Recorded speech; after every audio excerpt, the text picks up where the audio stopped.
savez, la politique, c'est comme un match de foot. Les meilleurs joueurs ne sont pas forcément ceux qui marquent le but, mais c'est ceux qui savent prendre les bonnes décisions quand ils ont le ballon.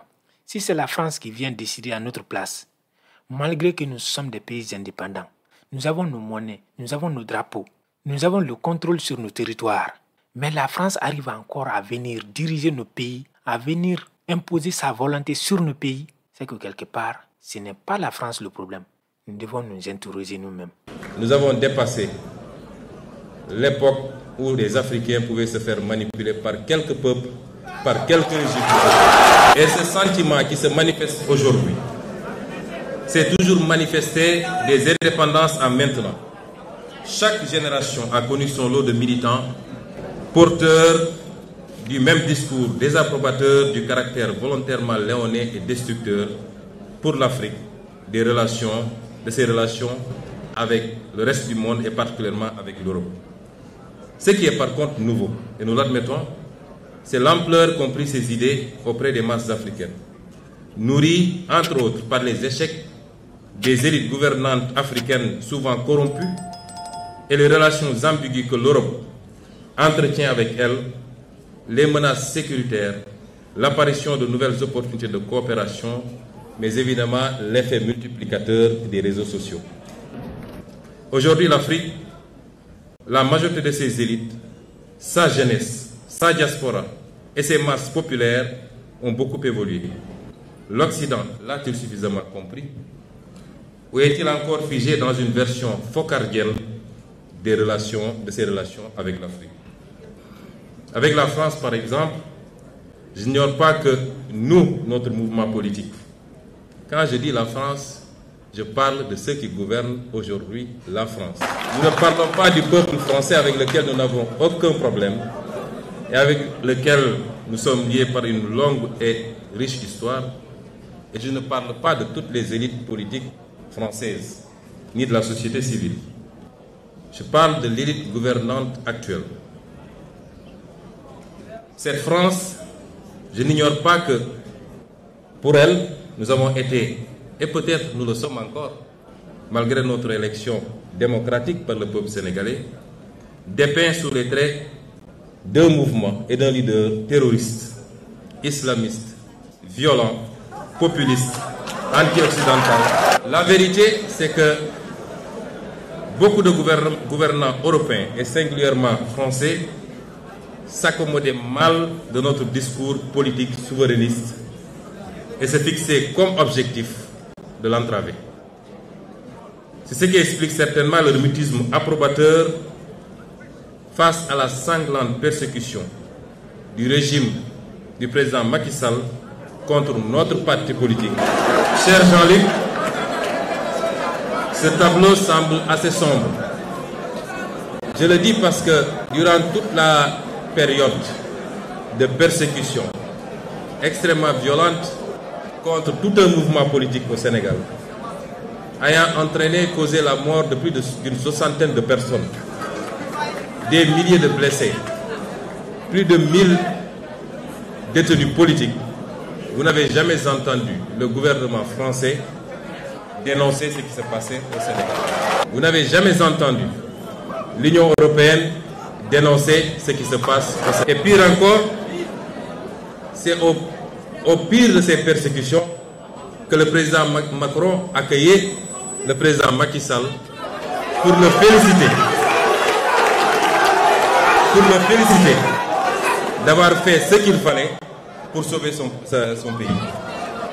C'est une incitation à la répression, une incitation à la persécution et l'exécution de Sénégalais qui n'avaient de crime que d'avoir un projet politique qui était majoritairement celui des Sénégalais. Et ce qui le confirme, c'est l'élection dès le premier tour à plus de 54% de son Excellence le président Bassirou Diomaye Faye. Lorsque j'ai écouté ce discours de Ousmane Sonko, j'ai été surpris de voir l'ampleur que ça a pris, l'interprétation qu'ils ont donnée à ce message. La plupart ont réduit ce message à une révolte contre Macron. Mais je crois qu'objectivement, on peut en faire une analyse beaucoup plus riche. Parce que l'épisode Macron n'est qu'un petit passage dans ce discours. Dans cette vidéo, vous allez découvrir ce que vous avez manqué dans le discours de Ousmane Sonko. La première chose, et surtout pour moi la plus importante à signaler dans ce discours, c'est son caractère politique. Vous savez, la politique, c'est comme un match de foot. Les meilleurs joueurs ne sont pas forcément ceux qui marquent le but, mais c'est ceux qui savent prendre les bonnes décisions quand ils ont le ballon. Les meilleurs politiciens ne sont pas forcément ceux qui sont violents, ceux qui insultent, ceux qui jettent la pierre sur tout le monde. Les meilleurs politiciens ne sont pas forcément ceux qui ont longtemps duré au pouvoir. Les meilleurs politiciens, c'est ceux qui savent avoir un impact instantané sur leur pays. Ceux qui, par leurs décisions, arrivent à changer les choses très rapidement. Ousmane Sonko, contrairement à la plupart des propagandistes qui aiment toujours renvoyer la balle dans l'autre camp, qui aiment toujours faire croire que si nous en sommes là aujourd'hui, c'est parce qu'il y avait la France. Si nous n'arrivons pas à nous développer, c'est parce qu'il y avait l'Angleterre, c'est parce qu'il y avait les États-Unis. Non. Il a fait comprendre que c'est de la responsabilité de la jeunesse sénégalaise de sauver le Sénégal. Et c'est ce qu'ils ont fait. Qu'est-ce qu'ils reprochent à Macron? Ils reprochent à Macron d'avoir félicité ou encouragé même Macky Sall à persécuter sa population. Mais même là aussi, moi j'ai une reproche à faire à Sonko. Il reproche à l'Union européenne son mutisme. Le fait qu'ils n'ont pas réagi, ils n'ont jamais fait de communiqué officiel pour reprocher à Macky Sall ses agissements au Sénégal, mais il oublie qu'en Afrique de l'Ouest, il y a la CEDEAO qui avait la même posture. Il oublie que sur son propre continent, en Afrique, il y a une instance équivalente de l'Union européenne qui s'appelle l'Union africaine. Il n'a pas parlé de l'Union africaine. Il n'a pas parlé de la CEDEAO.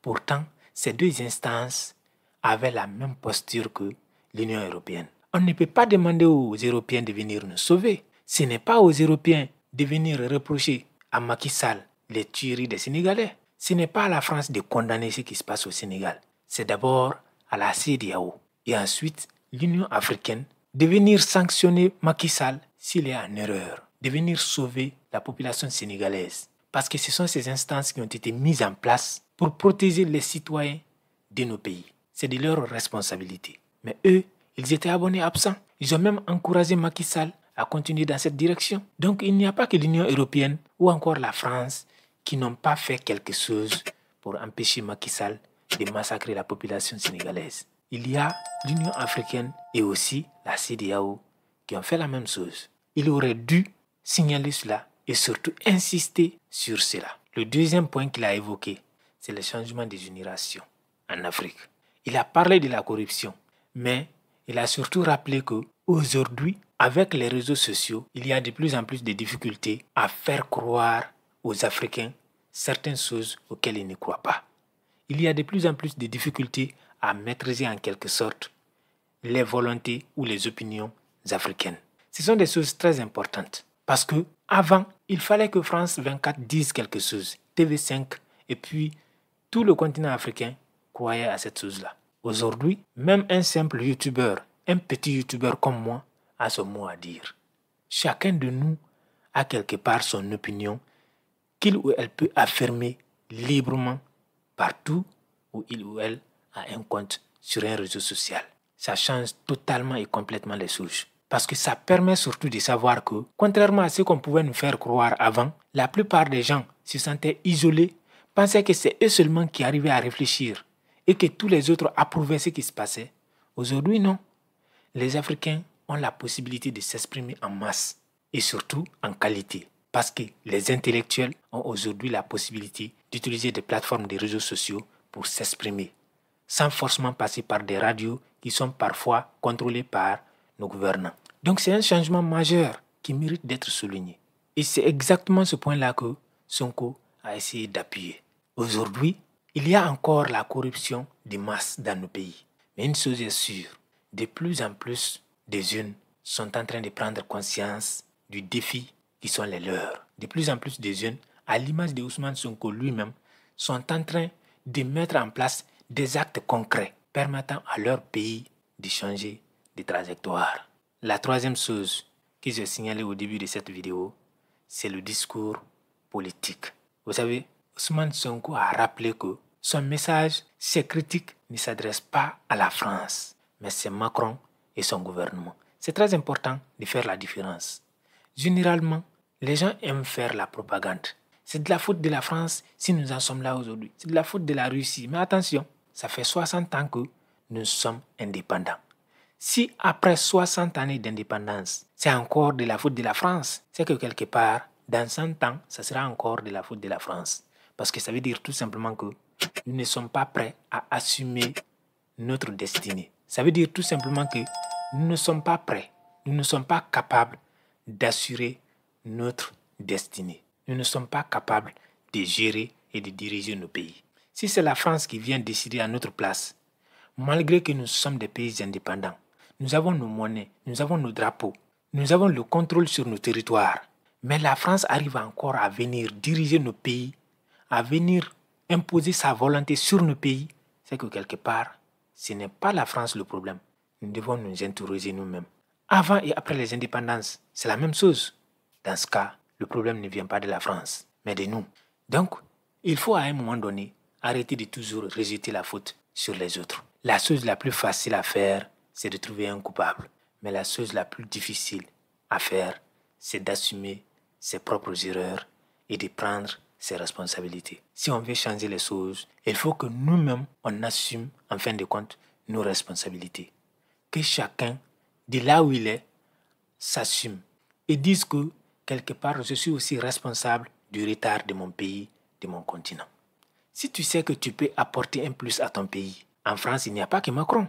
Macron peut quitter aujourd'hui, il sera remplacé par quelqu'un d'autre, ça sera toujours le même discours. Macron seul ne peut pas changer la France. Il a besoin des Français. C'est la même chose chez nous. Un seul président élu dans n'importe quel pays au monde ne peut pas changer les choses. Il a besoin de sa population pour suivre sa stratégie. Qu'elle soit bonne ou mauvaise, il faut que toute la population, ou en tout cas la majorité de la population, approuve les décisions du président pour que celui-ci se sente libre d'exercer sa fonction de président. En Europe, les citoyens ont pris leurs responsabilités. Ils ont décidé de construire leur pays. S'ils ont pu nous coloniser, c'est que quelque part, nous n'étions pas capables de nous défendre. Ils ont construit des usines, ils ont fabriqué des armes qui pouvaient tirer 10 coups de façon automatique. Nous, on est resté avec nos armes qui, après avoir tiré un coup, avaient besoin d'être rechargées. Ils étaient plus efficaces. Aujourd'hui, ils sont en train d'investir dans l'intelligence artificielle. Nous, on est encore en train de se débrouiller avec des systèmes démodés et dépassés.